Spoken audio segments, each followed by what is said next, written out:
Welcome to a new episode of Advancing Consciousness series with Franco Di Nicola. This is a place where people can come to gain further insight and clarity as to what is going on and how we can shift things on a personal and global level, while also accessing higher levels of consciousness and awareness. We bring this series to you free of charge so that many are able to access this information. However, if you resonate with what Franco shares and you would like to support his work to get more content out, contributions are welcomed and greatly appreciated. A link is in the description and will be provided in the chat if you feel guided to do so.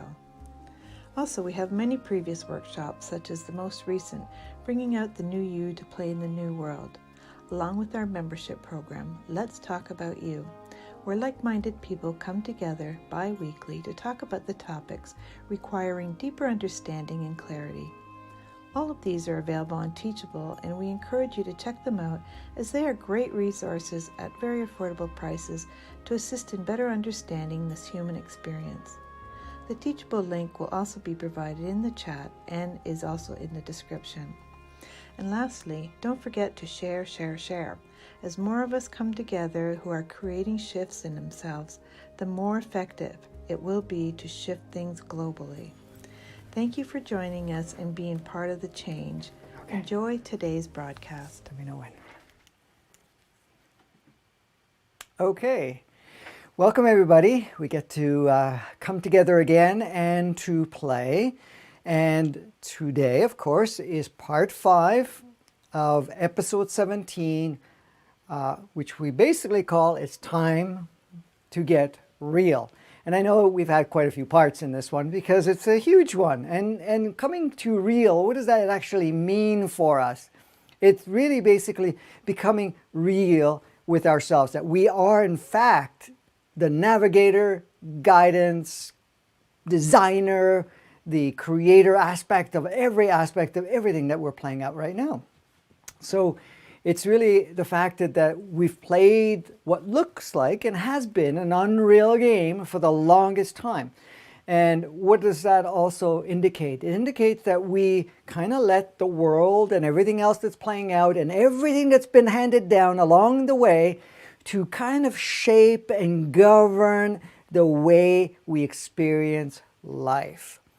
And the beauty of that is that we're okay with having that experience and to be really taken through that ride. Now, when I say taken, is that you engage with it, you adopt the ride and you go for the ride. However, with any ride, it comes to a point, it's not that so much it's at an end, it's like now to really redesign, reshape, redirect, or just go on a different ride. A ride that we are not just adopting, we're basically actively involved in our shaping and creating. Because a lot of people talk about the new world and embracing the new world, or, bringing forth the new world. Well, the new world, the platform already exists. The platform has been there for a while. It has created 2 really distinct platforms that work very close to each other. However, for us to actually utilize those platforms, for us to be able to engage in it and go to this next level that have chosen collectively to do so, we are the ones that actually have to shift that. So the first thing I want to talk about, so the question I'm going to ask, if you are ready for change, for a new design, for a new way to experience the human life from anything that you've experienced before, and really utilizing the you that's coming in, the most powerful part of you, and really go into that creative and play in this new world, then do we still wait for things around us to change before we take action, or before we say, okay, now it's changing? I mean, we could look at it and say, look, the world is changing. Absolutely. Why has it been changing? It's been changing because we are collectively changing. We are stimulating so powerfully that capacity, that really putting that into place for us to change.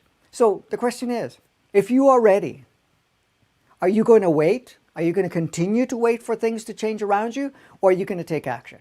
Because the new world starts with you. The new world is your creation. Your new world is not only your creation and the different levels of co-creation, but it's a complete co-creation. Because again, like I said, it starts with us, then it goes into the next level within your proximity of your reality, and then it expands further and further throughout the whole playground we call planet Earth, playing through with more of Gaia's opportunities and support that it provides us. But then we actually go into the levels of galactic, and we're going, or what we call solar system, the galactic, and then the universal aspect of it. So the first part starts always with us. So the thing is, if you want to really change, it's for us to start taking action. And how does that action look like? What is that action? Really, I'm going to be playing with more of what is going on with that through this episode in part 5. And we're going to look at the things because they're all tied in together. But the first part is, okay, I'm going to look at my life. And right now we've given ourselves, in a way, a disrupt of our patterns. We've given us the opportunity to take a breather in many, many ways. And it doesn't matter if you're still working and still, reacting. The environment you're playing with is very different, okay? Regardless what role you're taking on. Because everything around you that was the consistency is not there. That means you're not supported. You're not getting in your car or wherever you're doing and seeing everything the same. That disrupt still exists. And it doesn't matter if you're working in the hospital, even that's different. How people are reacting, responding, what roles and what modalities and whatever else is going on, whatever that is taking place. All of it has created a disrupt. And of course, emotion charges like fear, and insecurity and doubting the future and feeling a loss of all of that is still also very prevalent in playing in our journey. So we're not outside of that. We're experiencing all of that right now for the very reason to have those shifts occur within ourselves. And this is the thing. So really, we're being handed out, which we are doing. It's not outside of us. We've agreed. And everybody's at different stages.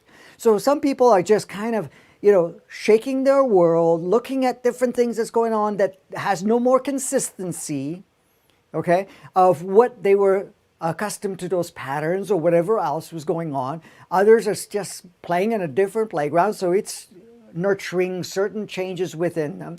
The energies that are coming in are affecting people at different levels. Others have started to so-called become more aware of the game and starting to become aware that the game may not match with your reality that wants to come through you.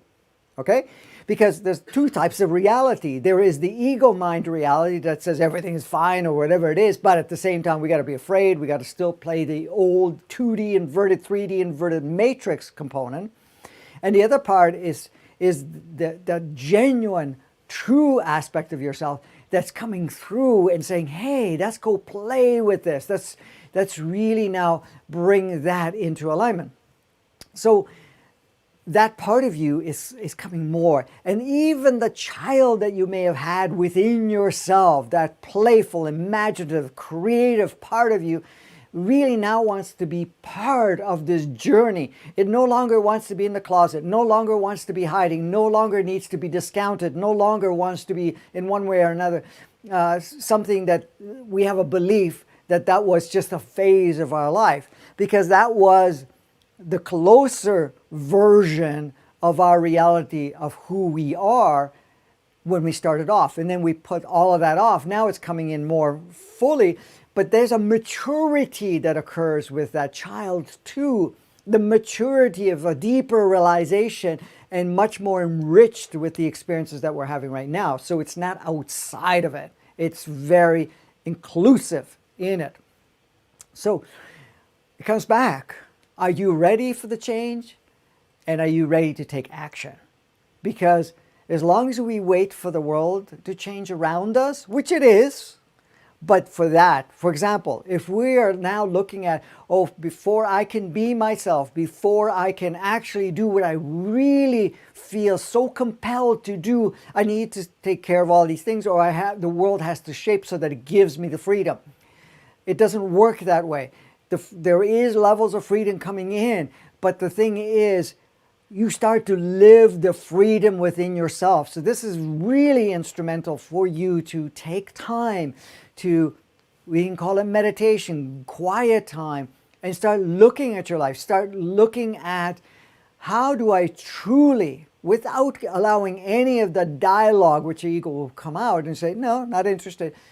How do I really want to shape, and what is important, truly, truly, truly important in my life? Because this, I know I've said this, some of this stuff right now that I'm saying in previous episodes and previous parts, but it's so instrumental, so key that it's worth reminding over and over again. Because if we look at it and say, okay, without any obstacles, how do I want to live my life? How do I shape it? Not from which we've been conditioned to expose ourselves to as an idea, but what truly feels genuine within you. Now, if the critic comes up and says, oh, that's not possible, not the way it is right now, or you got to take care of all of this stuff, put that aside. Thank you, but we're not looking at that. Create the mapping. Write it down, what that looks like. Put your attention in what that looks like. And of course, it's going to upgrade and change along the way to match where the stages you're going through, because your imagination will and creativity will continue to expand. The energy of the planet and others playing in your realm of playground will expand too. So you're tuning in or tuning up or modifying and upgrading whatever there. But when you're looking at it, say, okay, how do I see the world? How do I experience? How do I choose to experience it from this moment without all the other stuff? And then by paying attention to it and see yourself doing exactly that. In your mind, see it. You close your eyes and you envision. And if any critic ego comes in and says, well, that's not possible, whatever it is, no, thank you. I'm going to use my imagination. I'm going to use my creative, imaginative state to see yourself in those experiences. So seeing yourself doing what feels the most natural for you, not what you think you have to do, not what you've been programmed to think what you want to do. It's really that natural part that is coming through you. That's the part that you connect with. And that's the part that feels the most genuine for you. So you see yourself imagining living that life. But don't stop just there. See how your relationships and connections with others are. See how you interact with other groups and communities as you go on. But then also see the next level. Now do these in stages, because you have to get comfortable with each one. This is why I'm providing this for you. Because you already know this. I'm just stimulating it within yourself. Then look at how you see the world. Because I've said it before, what we've been playing this game right now up to this point in time was never your true human experience. We wanted to experience something out of that true human experience to have whatever experience we're having now. But the thing is, you want to bring that true human experience in. So looking at whatever is being played out, you now realize that that was never your true human experience, but you've adopted the idea for a period of time, just so that you can get your feet wet, as like they call it, your grounding in the game, so that now you can step forward and say, okay, now we upgrade the whole experience. We go into that. And the other thing is too, when you're seeing the world, bring that true essence of yourself in the world as a reflection. So you're going to experience yourself seeing the world that does not have polarities, rights and wrongs and goods and bads, and light and dark and all of that stuff, and also the survival, also the fear, the disempowerment, the victimization, and all of those things. You're not going to see that because in our true nature, many of us in our life have looked at our lives and looked at it and say, you know, something doesn't resonate with this because this does not feel natural. But then the mind will turn around. The ego mind part of it is not really the mind. The ego mind part of it says, no, that's how the game is. This is what you came for and this is what you're doing here and whatever else. But that other part of you doesn't see struggle or not even living your life. How many of us actually truly, truly live our lives? You know, because we keep putting our lives off because of responsibility, because we need to play a particular role, because we need to earn it. That means that we have to go and do all these things that we do not like, do not support, do not resonate, does not resonate within ourselves until you've, you know, put in the time, put in the effort before you can live your life. But by that time, are you still ready to live your life? How much of it has changed? And are you, at that point in time, ready to truly live your life, or are you living a life that is another program, another belief system, or anything of that nature? So, to keep in mind, very first part, whatever you expose yourself to has a tendency to shape our beliefs. Let me say that. Whatever you expose yourself to as input has a tendency to shape your beliefs. And I'm going to explain the thing about beliefs shortly. But the beliefs are basically what you're seeing and you're taking in and say, okay, I believe this is how it needs to be. Okay? Now what happens? As you adopt these beliefs, you are now shaping your reality, and in most cases, taking that reality that you've shaped and start to experience what very much for is limits of how the game is played. Because I want to bring out one more point that I've mentioned before, but I'm going to mention it again. The game of life that we are experiencing is all made up. It's not factual. It is not rigid. We are playing the game that's made up. So when we look at our world and look at the systems and we look at how it functions, those rules, those belief systems, those ideas, those traditions, and whatever we keep passing on from generation to generation is still a continuation of what has been made up. Because if you see it for what it is, that it's made up, guess what? It becomes easier for us to shift it. So, the point is, the more we expose ourselves, not only our belief shapes, we start to plug that in our reality and we make that our experience. So if we believe the idea that we need to do all of this before we can live our life, before we can actually do any part of our life, then that continues to shift it, continues to shape it for us, and then it doesn't allow us to go into that until you get to the point of saturation. So this is the thing. So if you're noticing that what you're being exposed to, say the media, the movie, the music, all of that stuff is reinforcing, which it does, reinforces that old world, reinforces that polarity and whatever our part that was very 2D, inverted 3D, and I say inverted 3D because it's not the natural 3D, an inverted matrix, then you may want to cut back the exposure to it, if not completely cancel it or stop, and start using more of your imagination to experience that within yourself, so your reality starts to reshape. Okay? Now the reshaping is basically reshaping in alignment with yourself, the deeper parts of yourself, the consciousness of the body, the consciousness of the human entity, and the consciousness of your soul and the consciousness of the levels of, say, soul family or monad, whatever you want to call it, different parts of it bringing in to our reality. Because as much as you've come here to play the game under those old rules and belief systems, you really never came here to hold on to it. So the other thing is it doesn't stop just on what you're watching, also the engagement that you may have with others. For example, if somebody's projecting ideas of fear, limitation, or this is going to get you, or whatever it is, pay attention to it. Be observant and see how that makes you feel.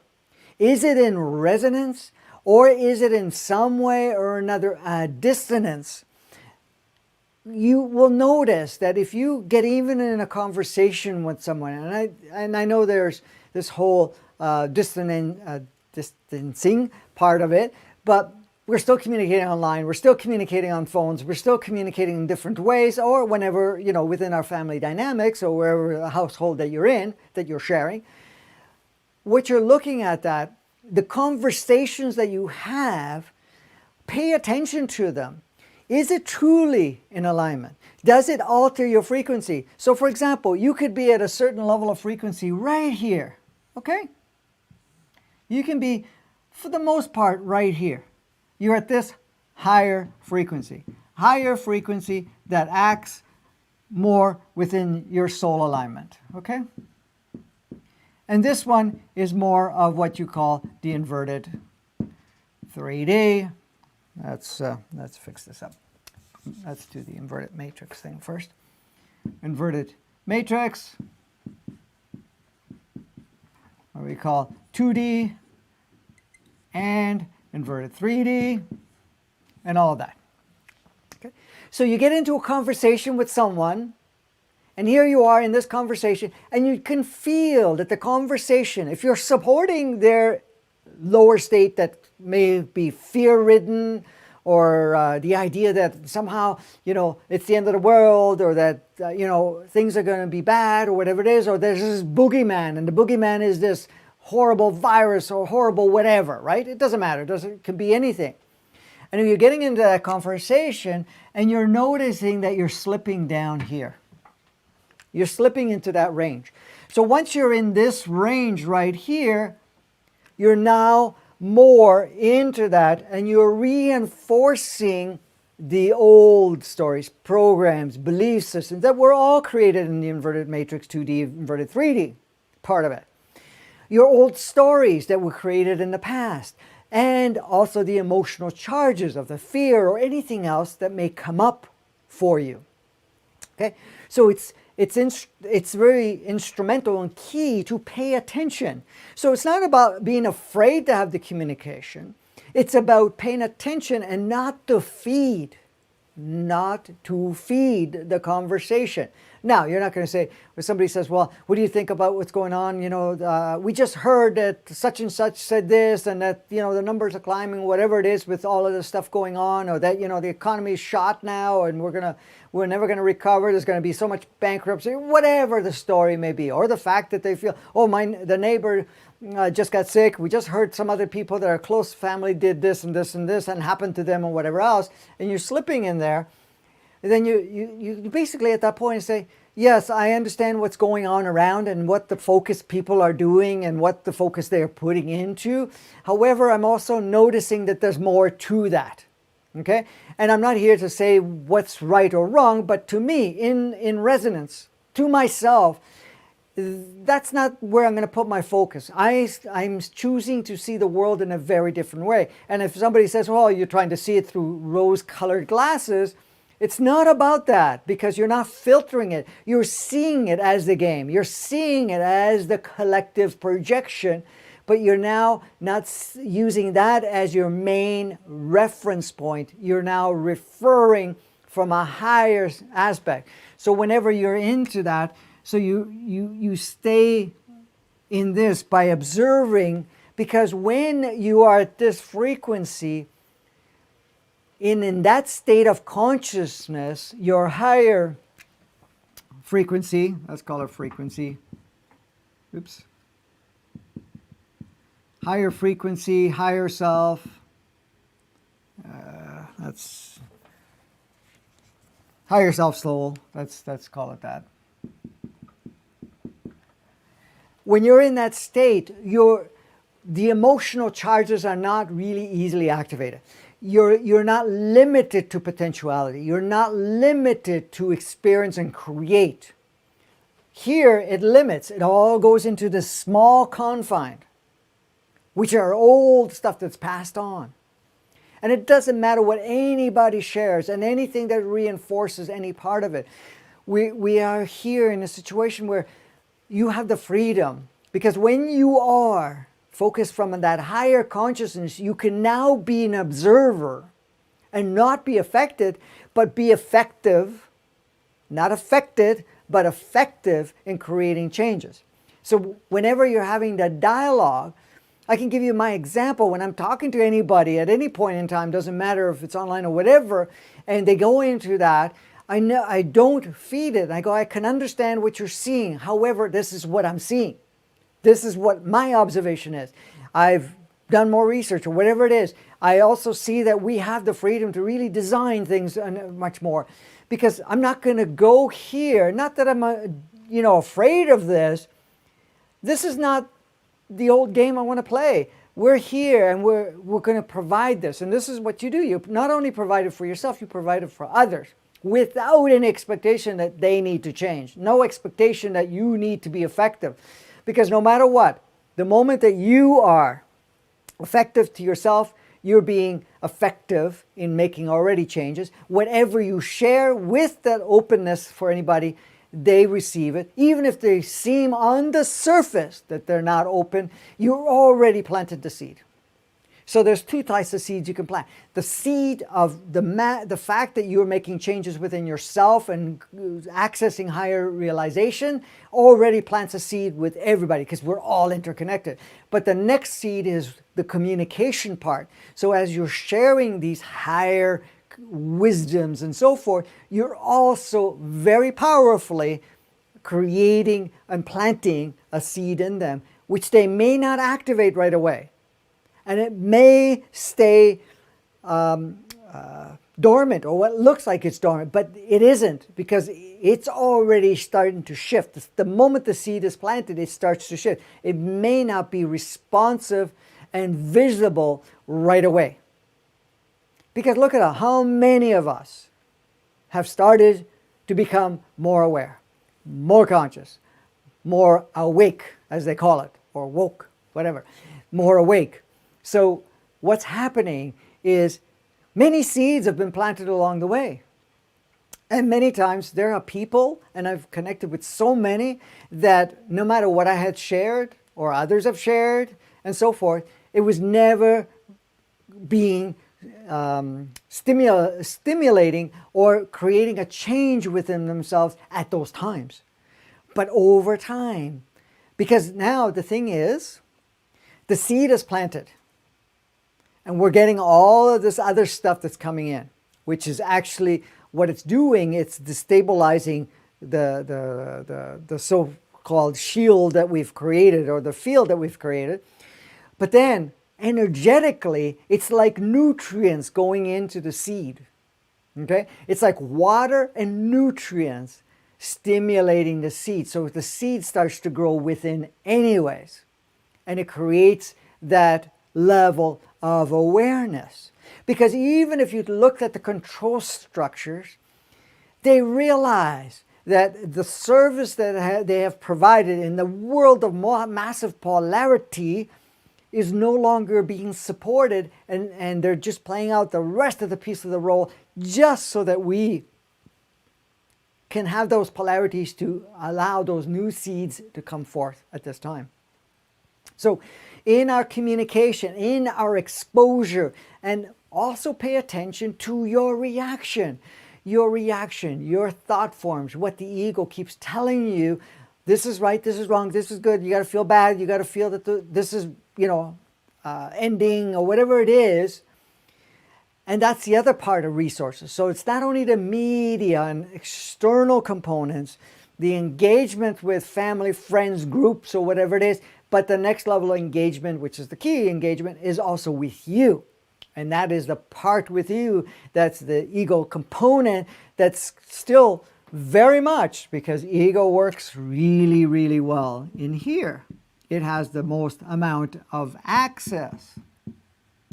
Now, it doesn't mean the ego doesn't try here, because it does. But it doesn't have the same impact, because its intention is to bring you down here. Because then you're on my turf. This is not my turf. This is my turf. My turf is this, of this band of frequency. My turf is inverted matrix. My turf is 2D inverted 3D. That's where I flourish. That's where I have the most amount of power. That's how I can keep you on track. And see, these are the things you need to look at. So here you have limits. And you're disempowered. Okay? The most. Doesn't mean 100%, depending on what state you're in. That's where you can experience the most level of disempowerment is in here. This is where you can experience victim state. Here. And victim state does not stop with the fact that somebody has power over you. You can become a victim to the playground very easily. We do that all the time. We can be victims by following rules, by feeling in some way I need to adopt what anybody else tells me to do, family, culture, or anything of that nature. And when I say victim, meaning that I surrender my knowing and adopt someone else's knowing, or a group's knowing, or some fictional projection of deity knowing, or anything of that nature. So you're still in a disempowered state, and you're in a victim state. Meaning I have no control. I'm in the mercy of whatever. A mercy of the group. Mercy of humanity. Mercy of these rulers or playing a role. I'm a mercy to some deity out there or up there or something of that nature, and it's God's will or this will or that will or whatever it is. It's your will because you're already God or whatever. But this level here, you can't acknowledge it. It's very hard to do so because you're not connected to yourself. You can have bits and pieces. Now, you can go up and down, absolutely. And eventually, you keep going. You spend your new home residence or your new home frequency is in this range, where you're basically your higher self expressing itself in physical form. Okay? So, the thing is, I also wanted to talk about belief.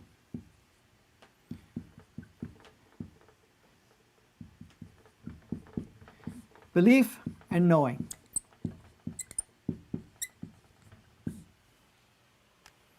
So what's the difference? A lot of people say, I believe this to be true. And then there is, I know this to be true. Now, of course, belief is something you adopt. It's a belief, it's something you adopt that's been handed down. Now, you can have a belief which eventually becomes a knowing if it's true to your understanding and knowing and so forth. Because right now, what are we stimulating? We're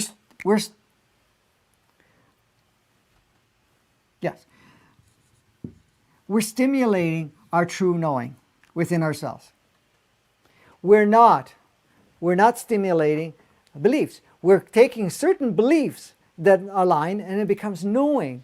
So somebody says, I believe this, or I believe that there's some ruler, or I believe that I'm disempowered, or I believe that I have no say in the matter. Those are just belief. When it comes to knowing, your knowing's not going to say, I'm disempowered. When you're tapping true knowing, when you're talking about higher self and soul, or even the highest aspect of your human entity, or even body consciousness, it does not say, I am subject to all of this. From that state, it's a knowing that there is an ultimate creator essence within myself, and I have the power to shape it, design it, and to contribute through this. So belief is adopted and learned. This is what happens. The belief is shaped by what we experience and see in the external world, what others tell us. It doesn't matter if it's education, it doesn't matter if it's parents, it doesn't matter if it's anybody in your life, or what the media, because the media, all the different sources coming in are stimulating belief, and they're shaping the belief. So they're creating ideas. This is life. This is how it's played, even though it does not match within you. Even though saying, I don't know, these things here, they don't really resonate, but, I've been told over and over again, that's the way the game is, and that's how I'm going to adopt it. So that's what you're doing. You're adopting it. But anything you adopt, you can unadopt. You can plug it out. You can remove it. The knowing, it just continues to grow. That knowing is coming from an essence source of what you've come here to play with or do, or the true essence of yourself. Because the physicality, it's going to say the true essence of a physicality, which is made up of 12 different genetic encodements or DNAs, or what we call inputs. We are part of Gaia, which is a high vibration aspect of ourselves. The same thing with the human entity, with all of those experiences, growing, sharing, whatever else, and your soul. So you're bringing all of that into it. That's all here. But adopting really belongs here. It's not there. So we're adopting ideas, concepts, belief systems, perceptions, and all of that. So everything around us is tapping into the opportunity to condition you, to train you, to establish beliefs, to establish a guideline of how to play the game. But everything that is doing that is all 2D, inverted 3D, and inverted matrix. And we're not there anymore. We're not choosing to support that anymore. So we got to shift the belief. So you question the belief. So you look at it, well, I believe this is this. How does that resonate for me, the belief? Does it actually match? Does it feel in resonance? Does it feel natural to me? Does it feel in some way it is who I am? Is it really what I'm here to express? Does it feel genuine to me? Because a lot of times we take the genuine part of us and say, no, as much as I feel this within myself, but look, everybody's reflecting this belief or whatever that belief is, so you adopted the belief, thinking that that's how the game needs to be played. And like I've said many times, you can do so. There is no restriction to do so, and we all have done it. However, we're getting to the point where we're no longer choosing to support those adopted beliefs. So what happens is the beliefs start to collapse, starts to shatter within ourselves. It tends to create another level of access of knowing by collapsing those things. Because the more you're in this range, and the higher self, higher frequency, soul is playing out within you, those beliefs don't have the same power, don't have the same rigidity, doesn't have the same consistency, does not have a backing. But the ego mind, write this in, the ego mind says, oh, we have lots to back it up. Look at the world. Everybody's reflecting this. Look at it this way. You can sit down, watch a movie, especially these days. Okay? There's ideas of how love is. There's ideas of how romance is. There's ideas how people communicate with each other. There's ideas of how we can't trust anybody. There's ideas that we are violent. There's ideas that there's a right and wrong and good and bad. There's ideas that you have to follow a certain protocol because you don't have freedom. There's ideas that you have to do all of this before you have an opportunity to have freedom. There's ideas that you're never going to be fully integrated because you're going to have health issues, you're going to have this issue, you're going to have that issue, or that the fact that you have to adopt to what the family dynamics or whatever it is. Those ideas are just continuing supporting just beliefs that are just handed down from all of this.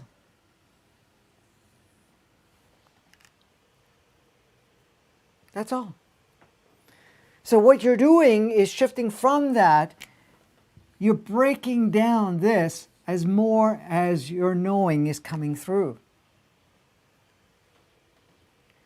So, beliefs are adopted and inconsistent. This is the other one thing I want to share with you. Beliefs are not rock solid. Beliefs continually need reinforcing and confirmation. It always has to look outside. It always has to look at something to sustain it. I need further proof. And that's what the media does. And I'm talking about everything. What education does, what we do to each other by communicating with each other. We're reinforcing each other to support the belief that we've adopted. For example, religion, just as an example. For us to buy into it, we have to continually be exposed to whatever is being taught, shared, and so forth, because it's only a belief. And in some cases, they call it you have to have faith, which I'm going to talk about. But the belief, faith is saying, I have faith in something, but I can't substantiate it, but I'm going to hear it more and more. So the same thing is I believe. So somebody says, do you believe in God? Do you believe in this? Do you believe in that? What they're saying is, are you still holding on to that program, condition, and belief system at this point in time? Because I'm starting to get a little, we're going to have to keep talking.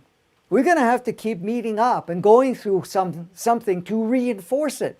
Because when you unplug somebody from it, and some of you have already, it could be everybody that's listening to it has already been questioning or has stepped out. You notice if you're not reinforcing the belief, it starts to lose its capacity, its power, its influence on you. You don't use it as much, and eventually not at all, as your reality creation foundation and base. It starts to disintegrate. It starts to dissolve. It starts to lose its capacity. Why? Because it's only a belief. It's not a knowing. When you're in a state of knowing, it doesn't matter what the world reflects. It does not matter what anybody says. It does not matter whatever group has been convincing you or trying to convince you, it's one way or another. You are rock solid. You're just discovering more of the depth of it. It doesn't shake you away from it. It doesn't, because that is coming from a true, powerful, genuine state.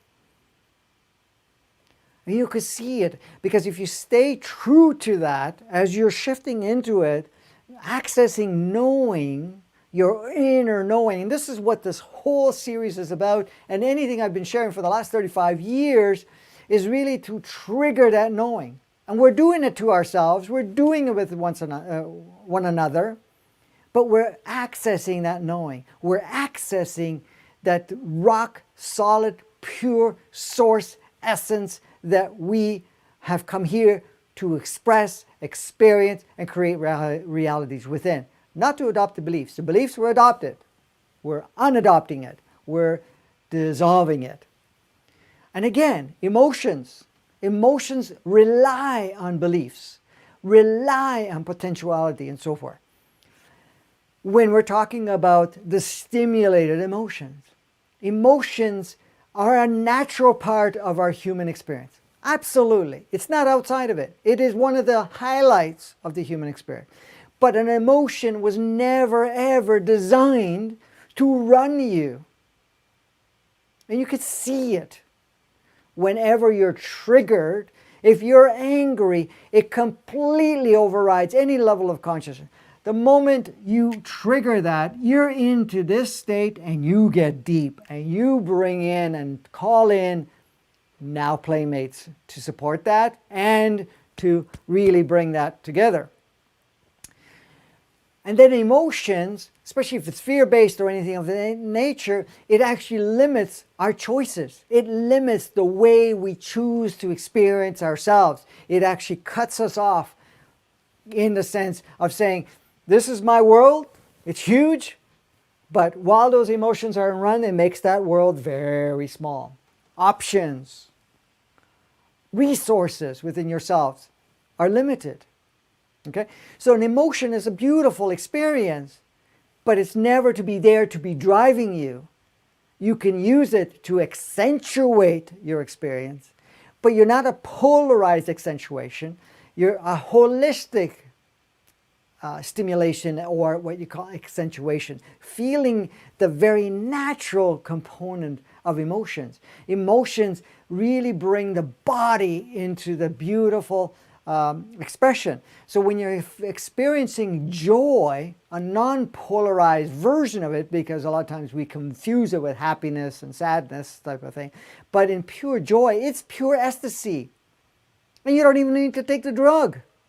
It's pure ecstasy, and that allows your whole chemistry, your whole body, the energy that your body emanates, how you communicate, how you radiate.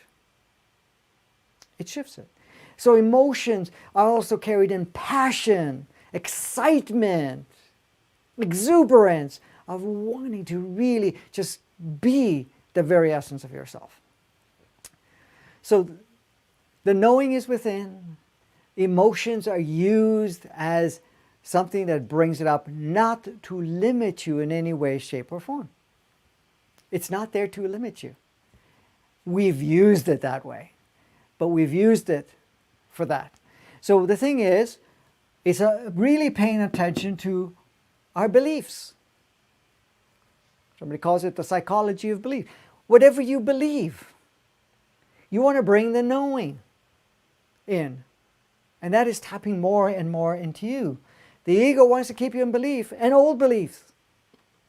The thing is, if somebody says to you, I believe I'm going to get well, you can look at it and say, okay, that's a good belief to have. I know I'm going to be well. How about, I believe that things are going to get better. I know things are getting better. The knowing is, I'm in charge. The knowing is, I'm not allowing any other version of that, because I am now stepping into that knowing. In that knowing, I am source. In that knowing, I am creator. In that knowing, I now shape around that. It's not whimsical. It is not fragile. It's very different. Somebody says, do you believe this is true? Or do you know if that's true?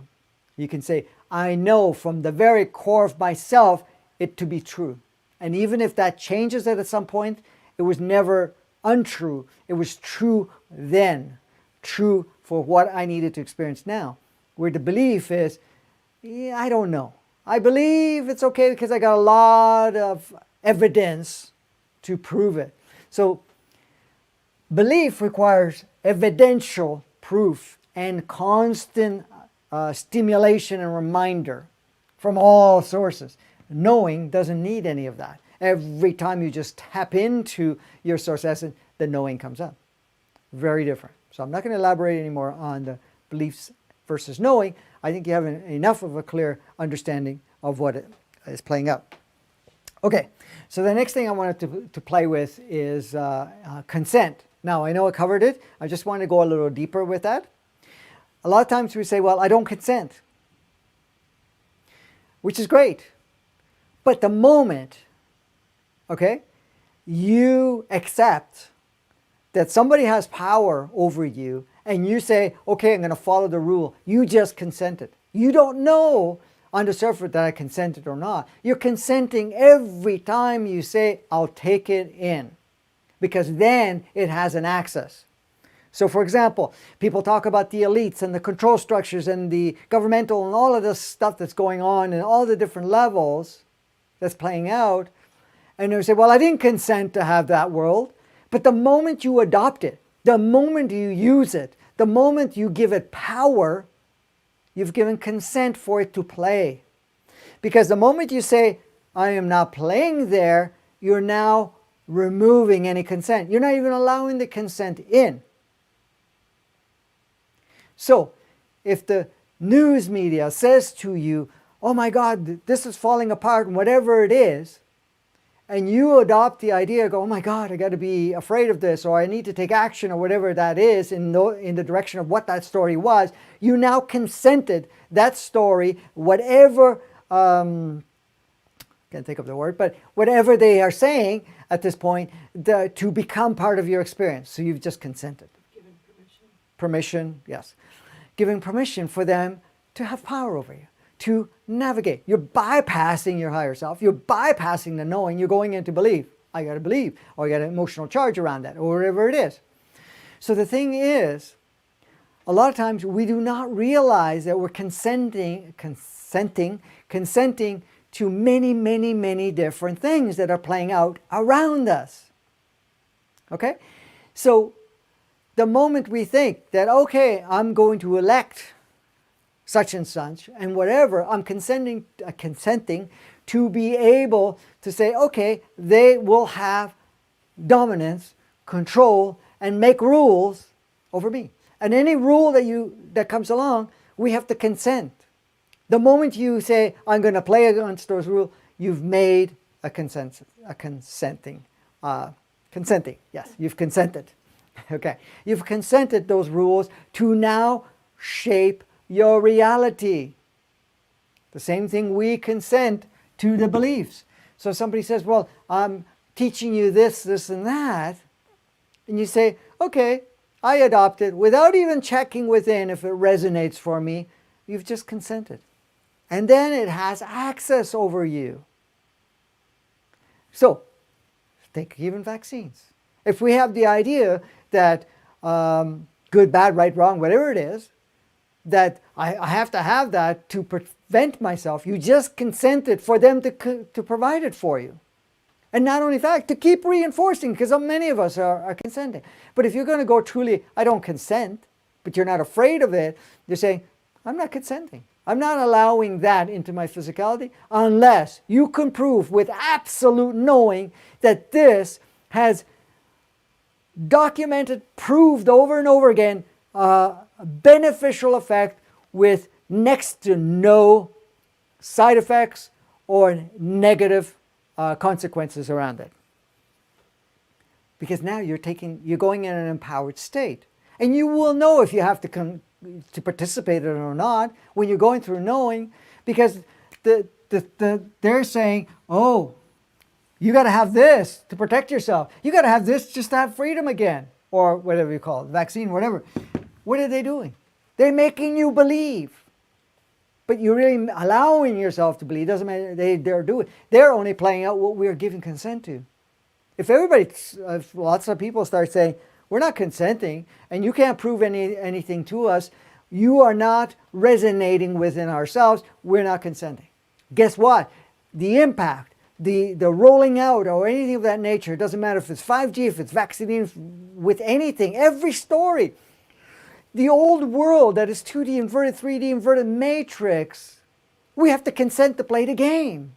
We have to say, okay, I'll play the game. You adopt it, that's consent. And that's okay. But you're realizing now, in an empowered state, I don't need to, because it doesn't serve me any longer. That's all you're doing. So that's negating all of that. For the most part, we're not realizing how much we consent to every day, every moment. So if your family turns around and says, oh, this is how we do things, or whatever it is, and you agree in it, you've just consented to allow them to instill, which is basically you've adopted, whatever that may have been. Go ahead. Okay, James is asking, the law of attraction is talked about a lot in spiritual circles. Is this an example of a belief? It feels like an incredibly disempowering belief system to me. Run that by me again. The law of attraction is talked about a lot in spiritual circles. Right. Is this an example of a belief, the law of attraction? Correct. It feels like an incredibly disempowering belief system to me. It is. It is, very much so. I know I used to shake up some people, James, when I used to say the laws of attraction is the laws of distraction. Okay? We put a lot of effort, and even the ones that are channeling are saying, okay, we're in the laws of attraction. It does not work in that way. Okay? Does similar frequency align with other frequency? That's true. But it's not about attracting anything. It's basically, for us, we create and bring into our reality, adopted or not, what we choose. So, a lot of people talk about, okay, we need to visualize and see ourselves a certain way to attract that into our life. Well, the thing is, there was the whole idea of visualizing, all the idea of, we need to attract certain things. Then it's, we have to look at our beliefs. We have to look at our underlining programs. Because yes, if the belief says you don't deserve something, definitely it's not going to be coming out their part. That's what they were saying. And the other part is, yeah, you just got to believe. You got to believe, you got to envision it, you got to see it. But then there's a subconscious belief around that. And then, of course, you got the ego component coming into it. So here's the ego component that comes into place. What I've said is that we experience what we need to experience, how we need to experience, with the highest alignment possible. So we are creators and co-creators.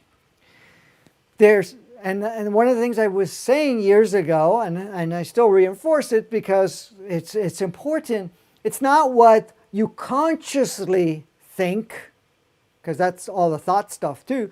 The conscious thing that you think, what is the stuff you believe, what is super consciously most beneficial for you each step of the way. Okay?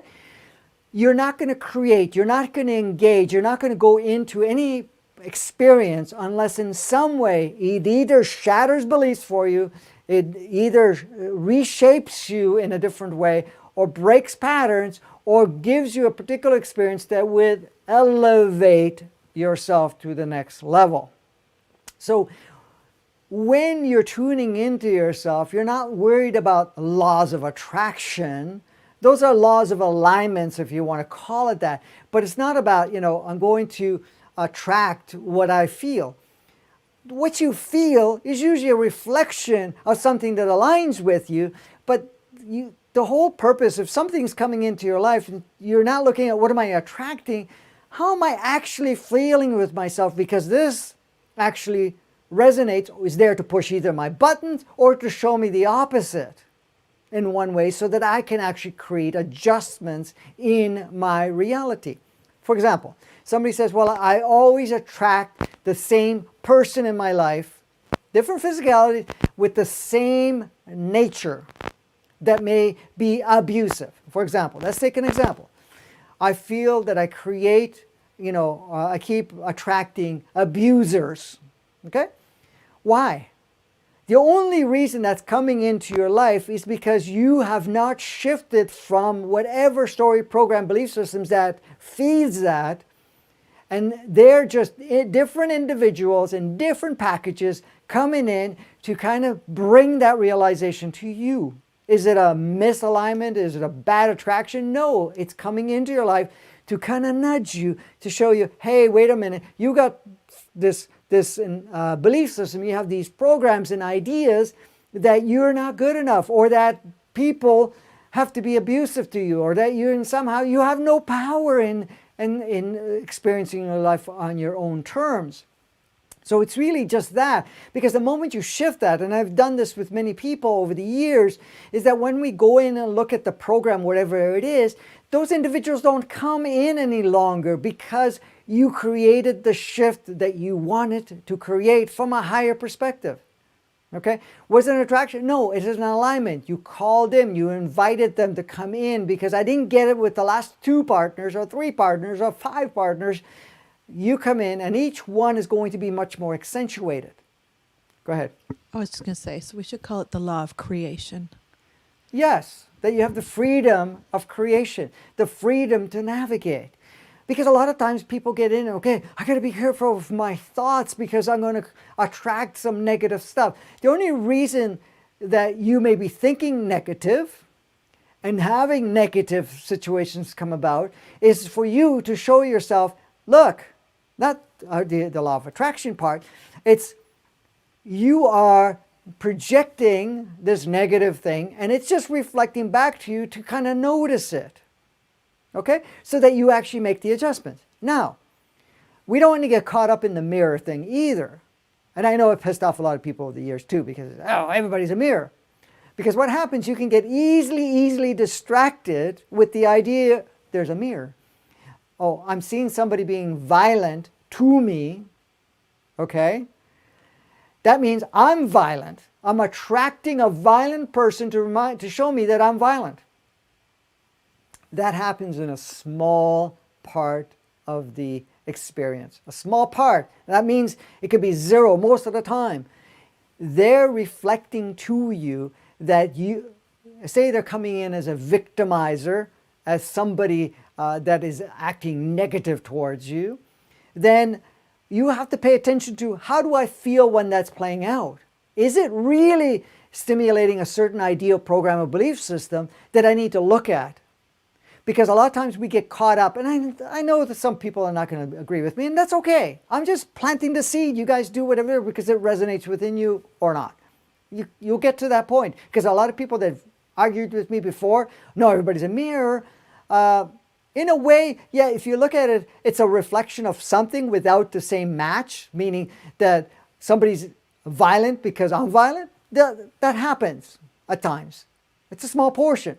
Most of the time, the violence is showing that you're in a disempowered state or that you are a victim or that in fact that you're not feeling that you have the capacity to shift that so that you can actually make the shift within yourself. That's all it's reflecting. It has nothing to do with it. And you have to understand, there are no victimizers. The only reason they come into our playground is because we want to shift our part of how we may have been feeling as a victim and saying, okay, I realize that these individuals, whoever it is in the world around me, is just reflecting a version of me that is no longer necessary so I can make some adjustments in my beliefs, clear those beliefs out. We want to get rid of all beliefs. We want to go purely into knowing. So is it really the law of attraction? No, it's what we call alignment, harmonizing, to provide us whatever we need. Could be a direct reflection, meaning that it may match violence against violence, or for the major part, it's bringing up anything. So if somebody is acting a certain way and it's pushing your buttons, it's triggering an emotion, it's triggering a story, it doesn't mean that you are that story. It does not mean that they are a reflection of you because you have that. Because a lot of people go looking for stuff within themselves. And I remember when I heard this years ago, a decade or so ago, maybe close to even 2 decades ago, I'm going, no, this will take you on a path that is going to, it's not even a scenic route, it's so many detours. Because now you're looking for, because I used to hear from people, oh, well, you know, you have some violent people around you. You got to look in yourself because there's a violent part in you. I'm going, well, that would be valid if I can see it. I'm going to look, okay? Couldn't find anything. However, whenever somebody was violent, it came up the story, oh, that I have to please people, or that in some way I feel that I can't have say in the matter, or whatever it is. To look at it, like part of my family was violent, okay? In growing up. Did I have a violent streak? It never came out of me, ever, because it never even came up as something I was suppressing at any point in time. It was very reflective, saying, we need to really take charge of our journey. It doesn't matter what my outside world is transmitting back to me. I'm still staying grounded within myself, and I'm creating a new template, a new way of playing the game, so that I'm not getting caught up in addictions. I am not, because I'm saying that I'm seeing around me things that don't match, so that I can be more adhered to what matches within myself, because it's a true reflection. Okay, I have a couple questions about consent, so I'm just Okay. going to ask them both. Yep. The first one is, so instead of stating I do not consent, we are better to say I choose not to play in that reality. And the other one is, so if I'm not interested in playing the vaccine game, I won't, even if the collective goes this direction. And to clarify, are our souls done with the old game, and the only reason it's playing out around me is because I'm consenting somehow? So do you understand what? Yeah. The thing is, the consenting part we have to understand is that, the only reason that you are experiencing certain parts of it, the soul itself has the main mandate to bring you to the most clearest state where you're no longer running on beliefs, programs, adopted ideas, and I won't write all of that, ideas, adopted or otherwise. It's basically saying, the soul wants the most genuine part of you to emerge.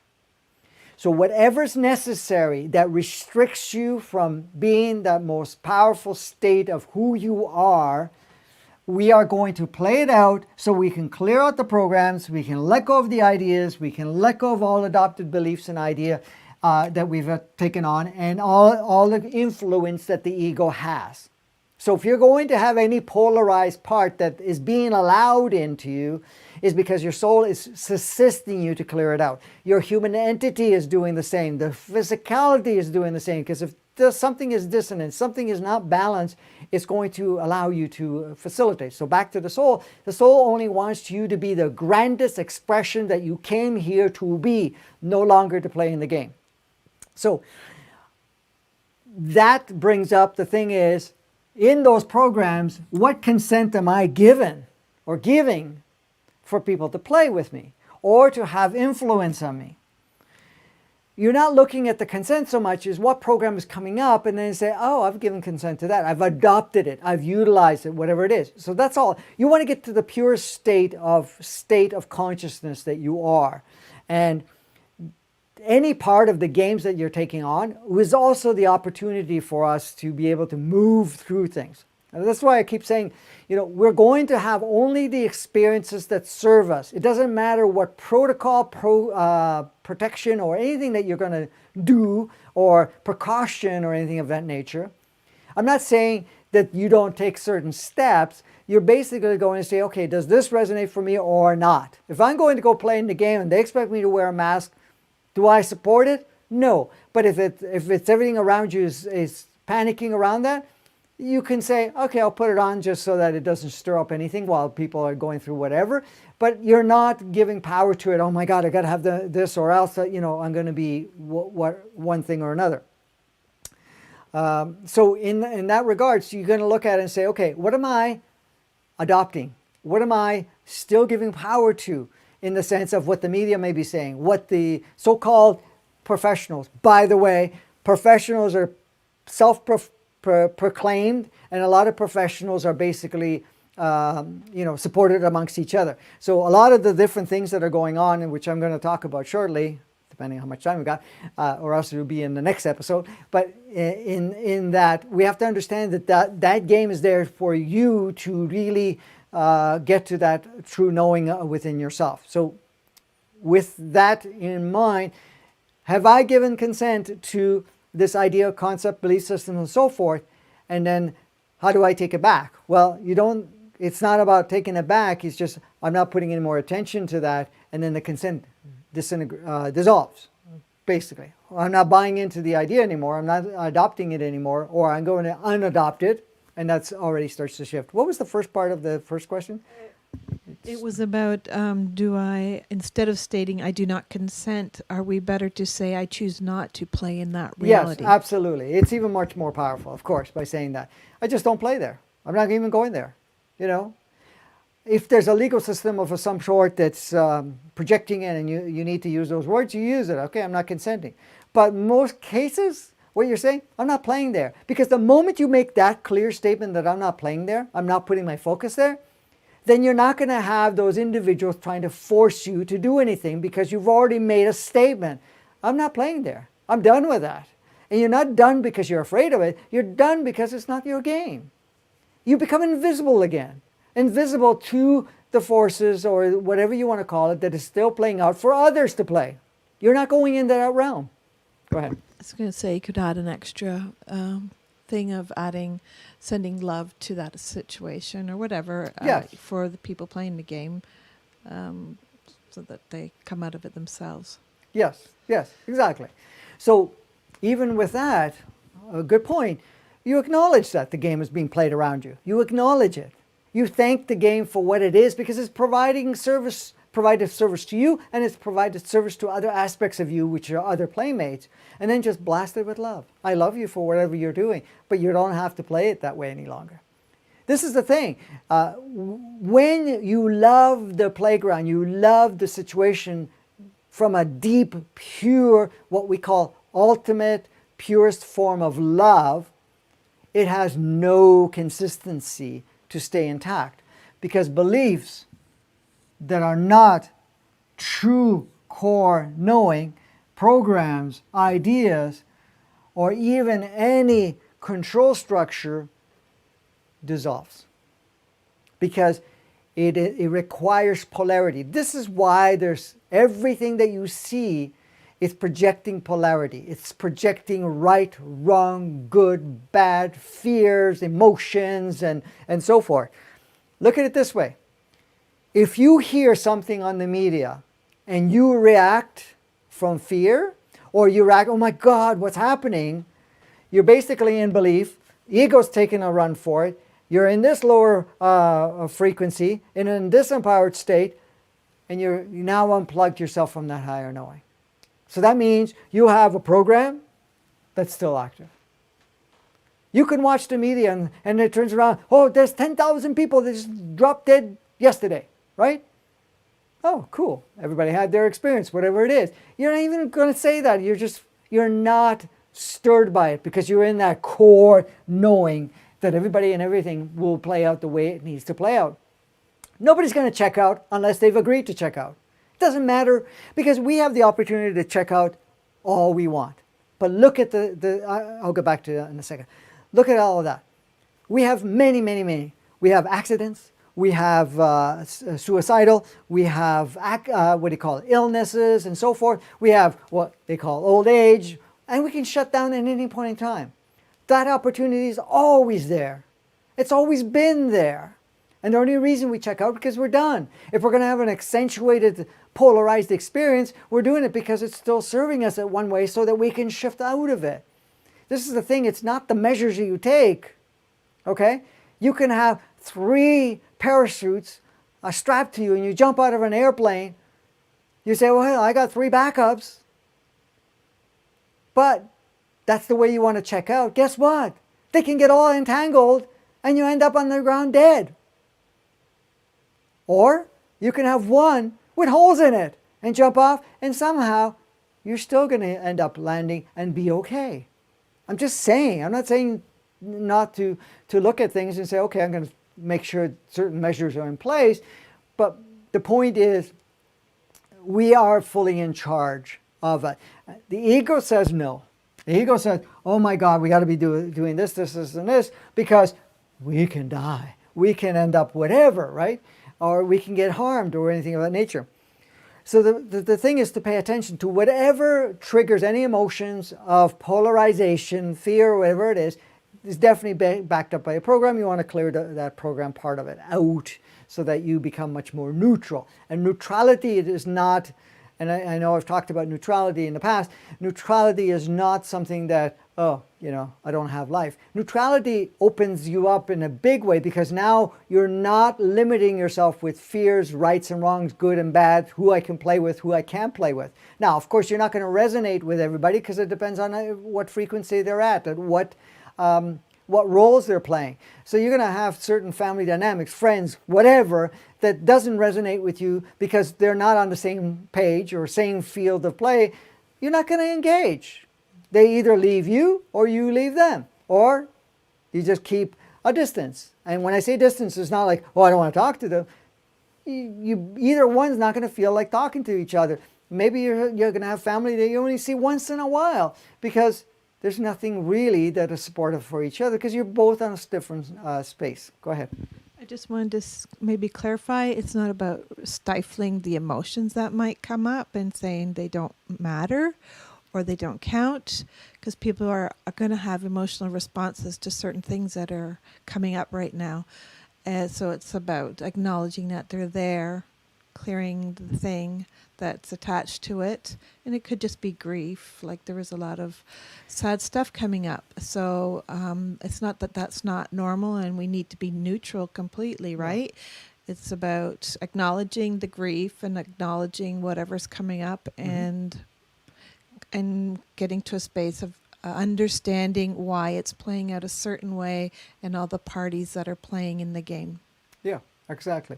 So emotions, as they come up, a lot of times our body's purging out these emotions. Our operating system is purging out these emotions.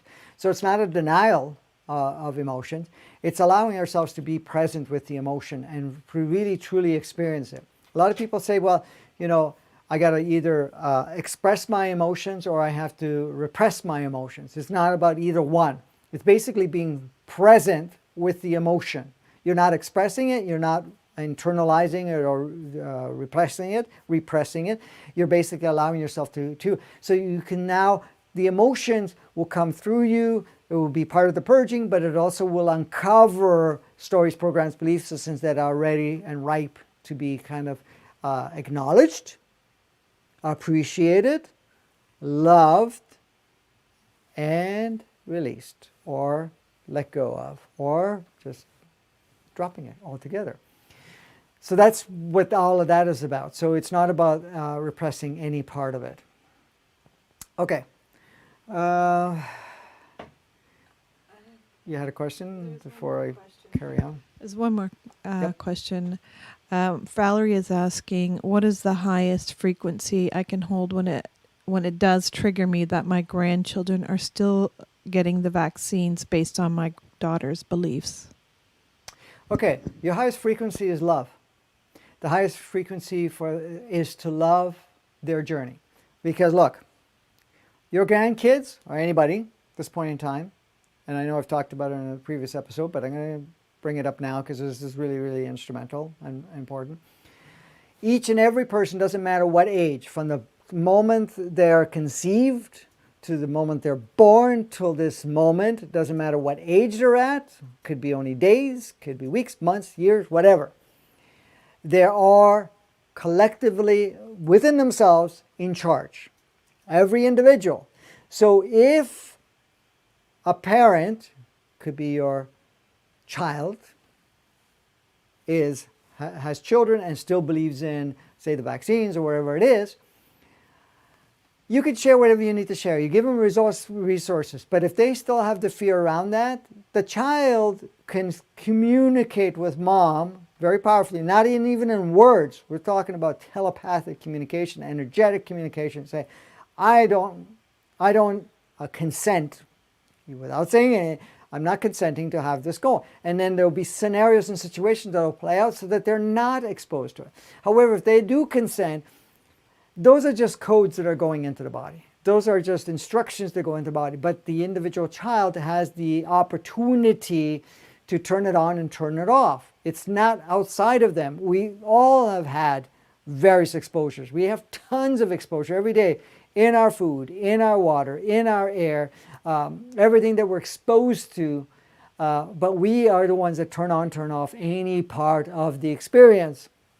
So you can be exposed to viruses you can be exposed to it. You're only going to turn it on and utilize it if it serves you in one way or another. So love would be the best frequency of that.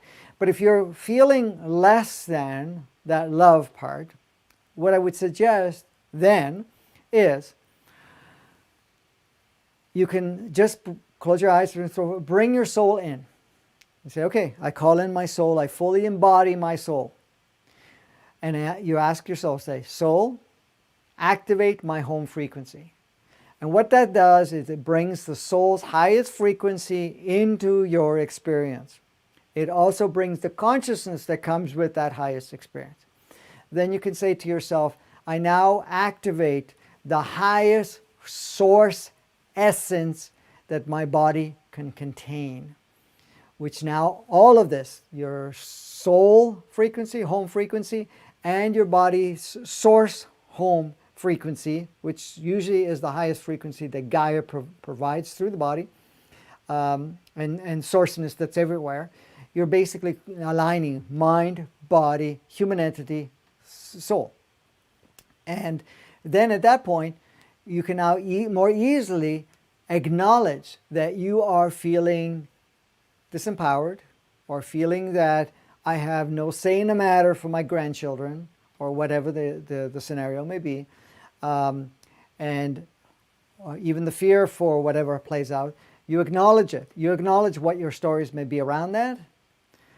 Not only acknowledge, thank it for it playing out for you and for them having whatever experience they have, and then just blast it with love. You can blast your daughter, you can blast your grandchildren with love, but you first and foremost blast your story, program, belief system that comes with it, so that you dissolve that idea of feeling that it's your responsibility to shape your grandchildren's lives, or the fact that you have an understanding and your daughter may not have an understanding, or some individual in your life may not have an understanding.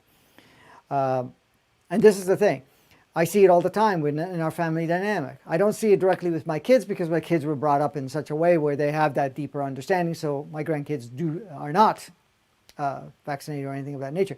However, I see it in many, many other families within our family dynamics, being cousins, being, nephews and nieces and whatever else, and all of these that are really hardcore in that, and that's fine. I'm not there to feel bad for them, and the best thing I can do, and what I do at times, is I transmit through just an intention, or when you call to the individual and say, remember, you have freedom to turn on and off whatever. So you can say to your grandchildren, right? You can say it verbally if you want, but you could say it in a meditative state. You can envision each one or both at the same time, or whoever, how many they are, and just say, listen, you have the freedom to turn on and off, and also you have the freedom to stimulate your mom to do it or not to do it. Because once the kids are saying they're not willing to do it, then mom's going to get the idea, because all of a sudden it's like, maybe I should research this. Or that they're going to find some other news where children that have been extremely vaccinated have had negative results or negative experiences, or have, created some intense experiences. And then all of a sudden it becomes part of her consciousness, your daughter's consciousness, and then shift from that. So at this point, love the experience is your most powerful state. Is there anything else? No? Okay. I'm not even getting close to those things. Okay. So the next three things I'm going to cover. Are you paying attention to time? What's that? I am paying attention to time. Can't miss it. We're already 1 hour and 25 minutes. Okay. All right. I keep going and going and going. All right. So let's cover a couple of things. So I think we have a good idea of that. The next ones are already built up. We've already covered a lot of it in everything else, so just going in there. This whole idea of disclosure that comes up, and we can elaborate next time around to look at it. What is this disclosure about? the whole idea, this we've been talking about disclosures and so forth. What does it provide us? What does it do for us? Well, disclosure is basically showing us behind the curtain. Okay? And I know the Wizard of Oz and all of that stuff where, you know, I won't even go there because we talked about it in the last, I think it was the last one or the one before that. But anyways, part. So what does disclosure do? If we have a certain concentrated belief idea that this is the way of life and that others have power us, this, you know, we have a belief and a program that supports that. That the Almighty is governmental. Almighty is the educational system. Almighty is the medical system. The Almighty is the banking system. The Almighty is all of these structures, ideas, concepts, and belief systems. And they all have power over us. If we have that, and then we think we have the belief that their intent is for our highest good, which it is, but in an interesting way, that is to wake us up or give us the opportunity of extreme polarities. But the disclosure just shows us to shake up our beliefs and start to dissolve them. If we believe that the almighty medical system, I'm just using one example, is whatever they say is 150% absolutely accurate, and that there's nothing outside of that, and that everything else is what they call fake news or fake information or anything of that nature, well, when the disclosure is coming through, and it's been happening for a while now, but it's becoming more and more, they're showing that, look, there's no foundational proof, and it is now dictated by specific individuals to convince us that it's a certain way. Why would alternative, or what we can call holistic support mechanisms to help us shift certain experiences on our physicality, are completely pushed out, in fact to the point where it's showing you very powerfully that we're going to do everything to stop them, and any idea that is true of how things really work is fake news, and everything that is not true, okay, is true or projected as true. What is the inverted matrix? Inverted 3D, 2D. Mainly 2D doesn't get too involved, it just follows the rules. But the inverted matrix. Why do we call it inverted matrix? I've been saying inverted matrix for a long time. Some people are starting to adopt it now because I see other people putting it in. Because everybody said, oh, we got to get it out of the matrix. Well, there's two types of matrix. We have the organic natural matrix, the original design matrix, which keeps upgrading, and then we have the inverted matrix. Why do we call it inverted matrix? Because everything is backwards. Anything that actually benefits humanity from a harmonious state is made to look like it's fake, it's propaganda, or anything of that nature. Anything that actually compromises our state of experience is made to be made real or projected as real. Same thing with science. It's changing, but the science was, and I remember even growing as a kid looking at some of the science facts and information, parts of illusion, parts of how things worked, and that's the way it is. In fact, there was other discoveries, and many people have been involved with other discoveries to be able to say, okay, that does not hold water. It does not create any true value.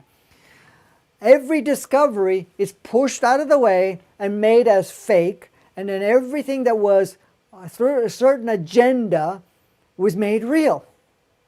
That's all part of the inverted matrix. So not only educational systems, scientific systems, governmental, everything works in backwards too. Do you really understand what a government's real job is? They're a representative of us to make sure there's harmony, balance, equality, and a freedom to express and experience without any limitations. And it's a representative of the collective, not of individualized pockets of consciousness or so-called rulers. Meanwhile, they're correct and everybody else isn't, right? So you see that with everything else. Look at the backward world. Oh, we want peace. We want peace. How do we do peace? Have wars. Destroy. The idea of there's enemies. Did you ever ask yourself, who made up that story? That A is an enemy and B is the savior? That's pretty interesting. So when you're looking at it, it's the inverted matrix part that's playing out. So what we're doing, the disclosure is to show us really what's happening behind the curtain, so that it shatters the things that we made that's created within the inverted matrix as absolute, undeniable truth that cannot be questioned.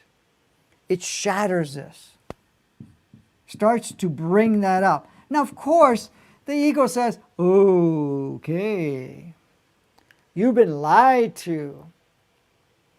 They are the enemies.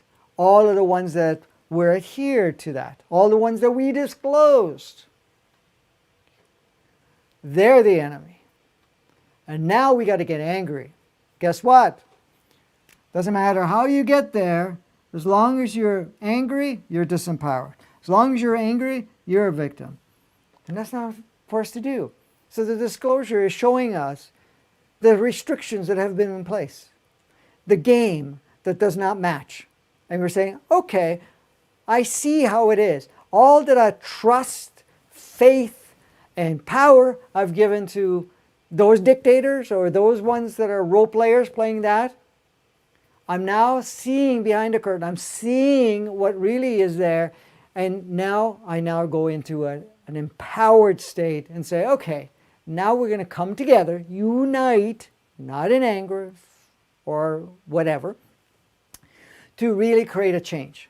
So all of a sudden the limits drop, because most of the stuff we're disclosing is not only shattering what we have, adhered to as the ultimate truth, the ultimate way of life, but it's also accentuating for us the opportunity for us to see beyond that and see that these rules have created limits. Imagine this, you go to a school and that you cannot use your imagination, you cannot use your creativity, you can't even use your skill set. You go to education, you're now drilled with what to believe, what is, which most of it is all inverted matrix, and not to question any part of it. So basically you're memorizing. It does resonate or doesn't resonate, doesn't matter. You are here to be trained to stay in that world, that inverted world, in that inverted 3D aspect of it. Because true education is working with children or adults to bring out the skill set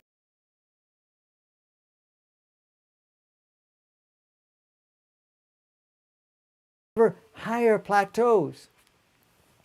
True education is not stagnant. It's not boxed. That's all there is. It's like new discoveries, new ways of looking, new ways of playing, new ways of really accessing more of what we have capable in our playground. And all of that is all part and parcel of it. Are we still good? Yep. Okay.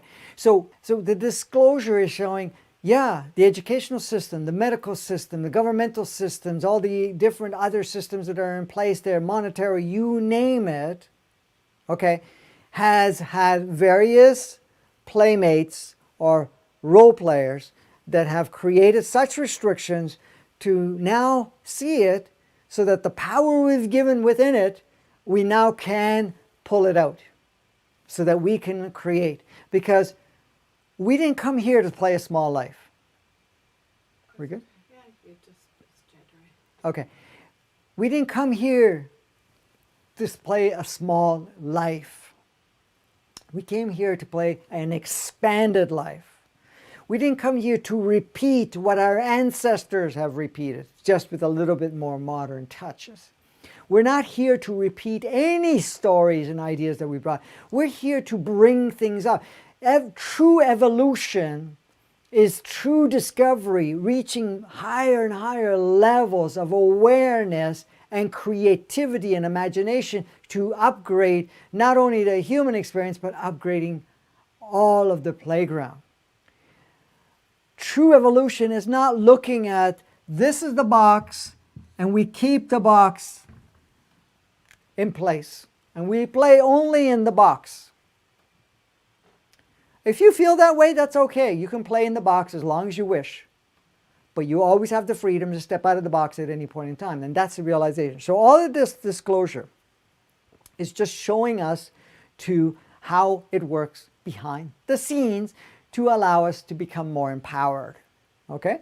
And it's not about blaming and saying, well, you know, particular individuals, here's a bunch of individuals and these guys have been playing these negative roles.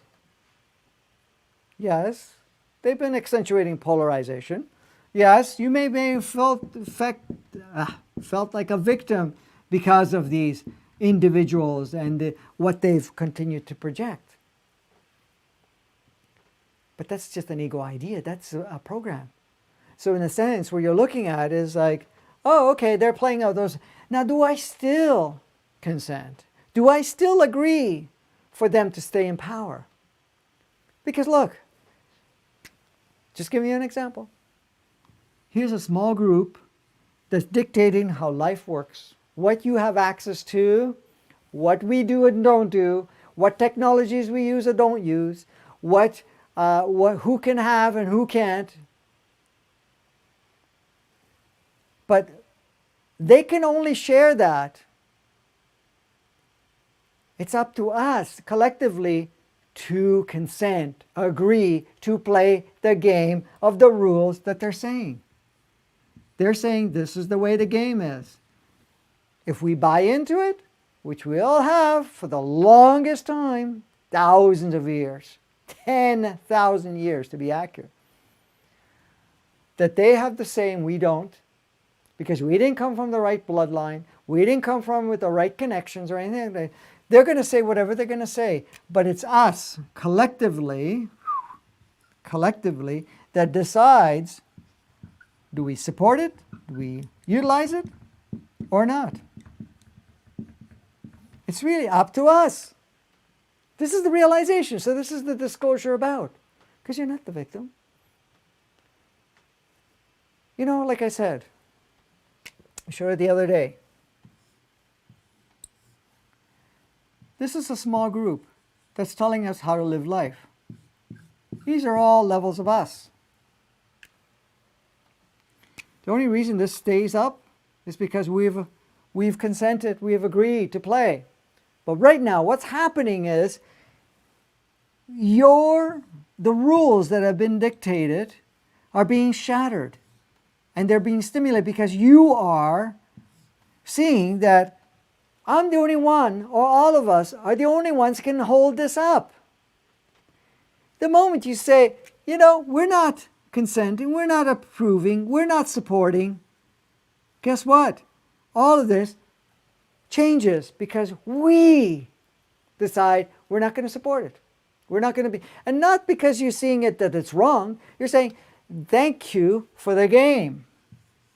But the game's done. It's done. Because we're done. Guess what? It all changes. Completely. We're not bound. This is the interesting part. We have the illusion that we're bound, but we're not. Okay? So the next part, really quickly. It all ties into the same. So it's just showing us the opportunity to see the back end and to see how it came about so that we realize that it was always made up and it was also some key instrumental that is just playing in the inverted matrix 3D, and we're inverted 3D and 2D, and that we are now moving forward. Like you talk about the Q people, okay? What is that? What are they doing? They're assisting us to see certain parts. Are they the saviors? Absolutely not. Are we going to say, okay, we'll wait for them to get things sorted out, get rid of all these vile people and all these, tremendous? They're playing a role. They may and are removing certain or bringing to light so that we collectively agree to remove certain role players or retire them in one way or another. But that's not the answer. They are doing their part. We have to do our part. Okay?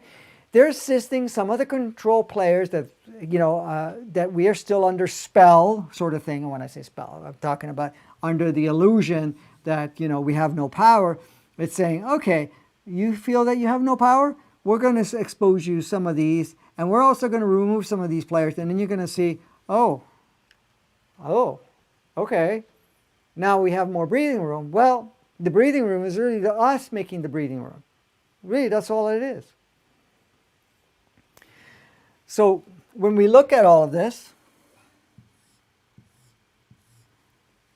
we're all role players in the whole dance. So if we're going to make you the savior, that doesn't work. If you're making the elites or control part of the top part of this thing as the vile, the nasties or anything of that nature, that doesn't work. You have to see it for what it is. They played a role. We've consented. We have agreed. We made no mistakes. We decided to test it out. We've created the environment right now to us to unplug from all of that. And that's what we're doing, and nothing more. So it's not about the savior, and it's not about us fighting. It's about coming to a realization, and we now say we are choosing to be empowered. And this is why the whole theme has been going on around empowerment and seeing that it's not what we've been led to believe, so that we remind ourselves who we are from within. Did you have something you want to say? Yeah, someone is asking, they've asked this question a couple times now, and I haven't Addressed it yet? addressed it because it hasn't been quite on topic, but Okay. I'll just, maybe you can answer it quickly. Okay. Is it true that the angelic realm disbanded on April 4th because we are to be sovereign? Because this person is finding that information confusing. Okay. Well, here or there with all of that stuff. The angelic realm, that we call it, which are other souls. What is an angelic realm?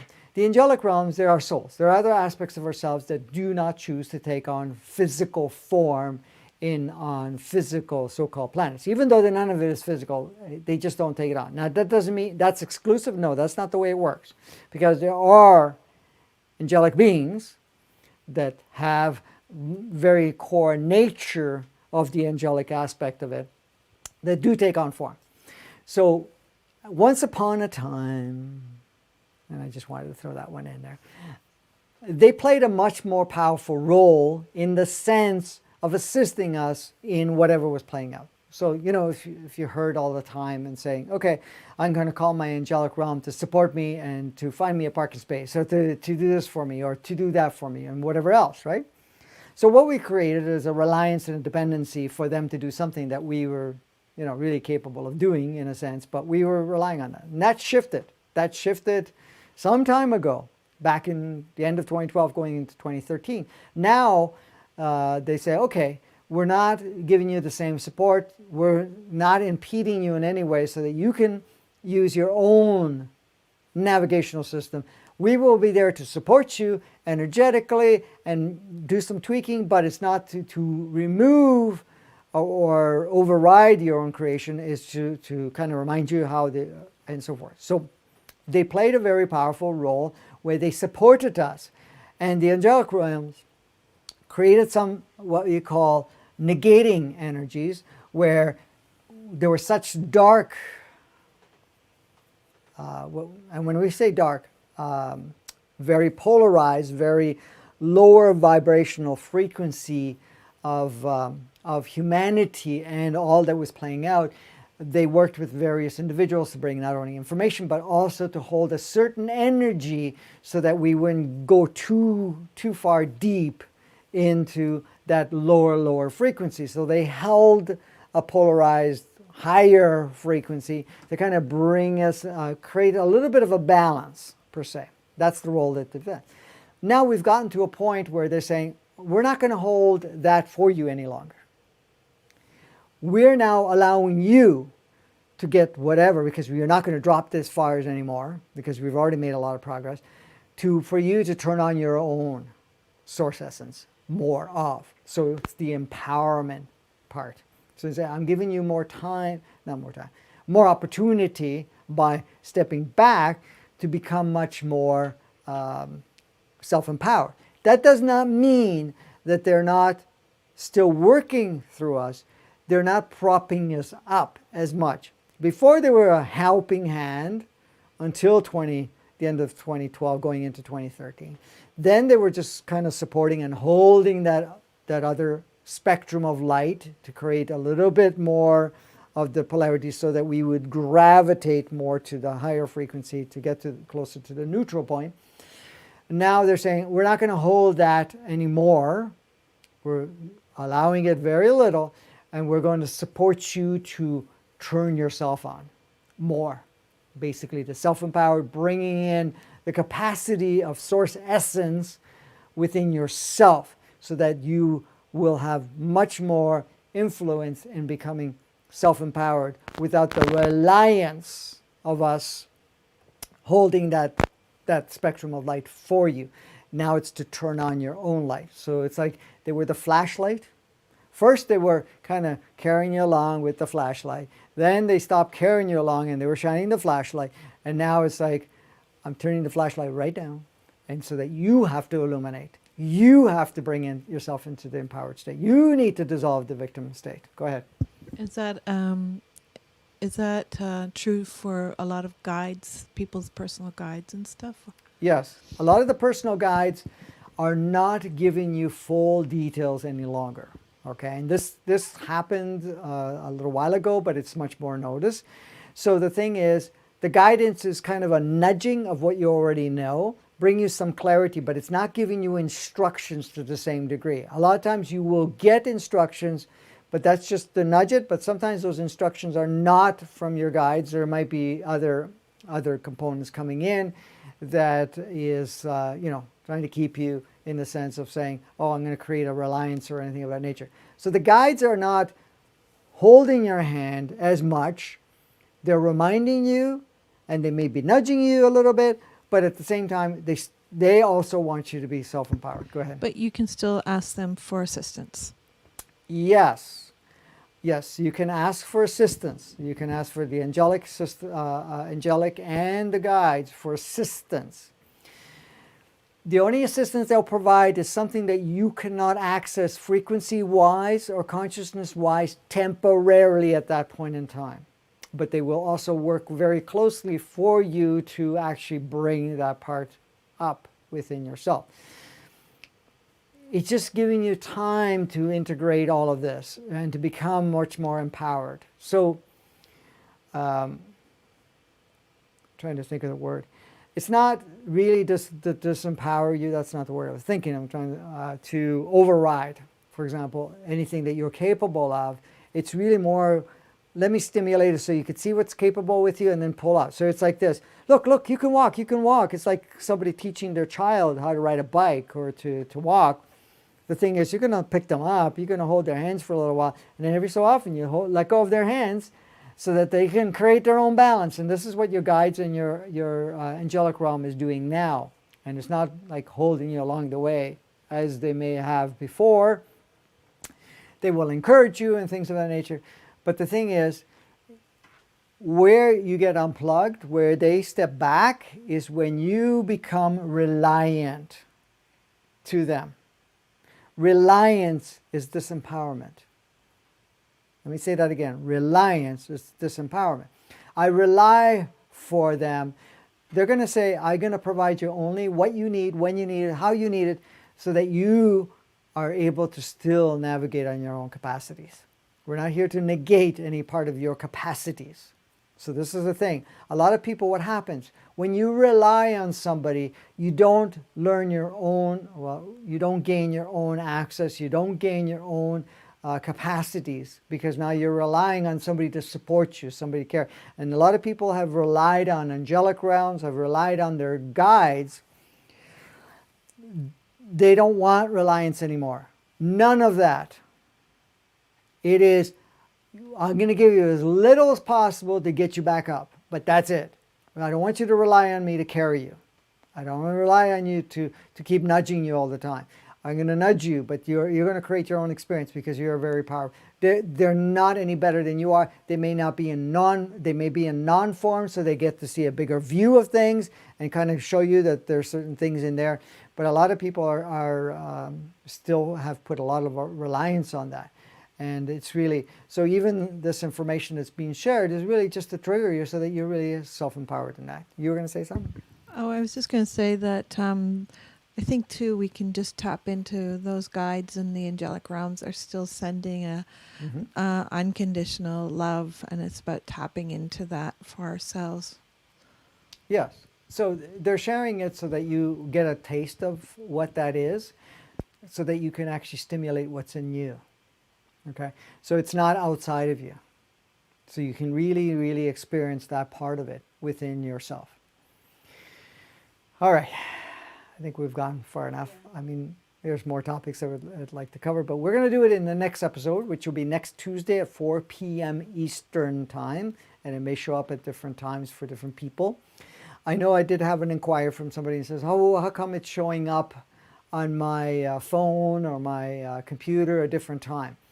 Well, you have to understand that your computer, your phones, they actually look at whatever time zone that you're in. Sometimes we may have the time zones incorrectly set within our phones or computer, or that we have not activated daylight savings time. Now, some of them are automatic, because I found that some people, even living locally in our area, they were displaying 3 p.m. for them, and when it was 4 p.m. And so that is, you need to look at the time zone that you're set in.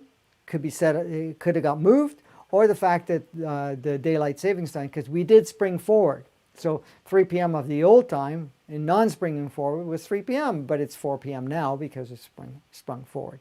So it's just a matter of that. So just double check. Eastern time, that's where it shows up. But if it shows up on the phone differently, depending on the zone that you're in, just check your settings. Setting in your phone, setting on your computer, and so forth. And I've seen that happen before, and somebody else was presenting that.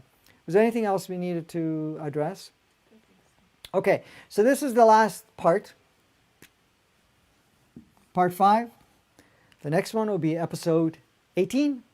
And even though they're in the different parts, but we're not going to keep going parts. So we're going to bring in. So the next ones, we're going to take a look at some more around the fear. I'm just going to check what else I got in here. The whole idea of hope. The energies that we focus on that. The importance of thoughts and focus. The role it plays. How it shifted. True understanding of the importance of thoughts and feelings and so forth. How to empower ourselves, which we will attempt by going through all those layers to get to do a process together on that. So stay tuned for the next one. Please, if you feel in resonance, support us on our journey here. Please check out also the different programs that we have, our workshops and so forth, under Teachable. Everything is in the link of description. We also we have a group. It's a support group in a sense, where like-minded people come together. A lot of times people would like the support, which is Let's Talk About You. That's also available. And I was going to say something else, and I can't recall what that was right at the moment. No, we're planning to do a semi-global meditation. We'll notify you of that. There was something else that was important, but anyways, it's okay. So if you like it, please whatever platform, push like. If you're on a platform like YouTube and so forth, and you feel like getting more notifications of this, you can just push the button subscribe, and then there's usually a bell that shows up. That's the notification, so that you will get notification when the next workshop is. Next episode of our series comes up. The other thing I wanted to mention too is that feel free to share comments or anything of that nature, because the more we share it, but share with others, because the more people that are getting this information, it's not for me to get popular, it's just feeling that more people get this information, will start making changes collectively a lot more effectively. So just share as far and wide as possible. This is why it's at no cost. Yes, we do say, well, we do appreciate any support that we do get financially and otherwise, because we'd like to continue putting out more and more of this content. So anyways, till next Tuesday, have a blast.